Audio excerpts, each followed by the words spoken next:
আসসালামু আলাইকুম। খুব সকালবেলা উঠে সেহরি করেই আমি আর মাহমুদ বের হয়ে যাই। কারণ আম্মু রংপুর থেকে কিছু পার্সেল পাঠিয়েছিল বাসে করে সেগুলোকে নিতে এবং আমরা সেহরি করেই জাস্ট বের হয়ে যাই।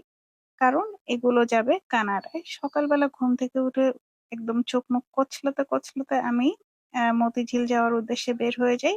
পরে মেট্রো করে আমি চলে যাই হচ্ছে আ ফার্স্টে সচিবালয়ে নেমে দেন রিক্সা নিয়ে আমি জিপিও তে যাই। জিপিও তে যেয়ে এই পার্সেল গুলো ওদের জন্য ওখান থেকে আমি পার্সেল করে দিই। এবং নরমালি যারা বিদেশে থাকে তাদের জন্য এটা খুবই একটা ভালো ওয়ে।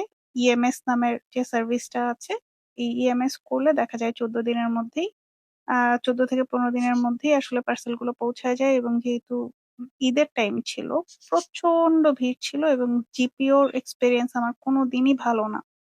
এরা প্রচন্ড সিন্ডিকেট করে বসে থাকে এবং কিভাবে টাকা বেশি নেয়া যায় সেই ইয়েতেই সবসময় থাকে। শুধু বেশি না, ওরা অলমোস্ট ডাবল চার্জ করে এরকম অবস্থা হয়।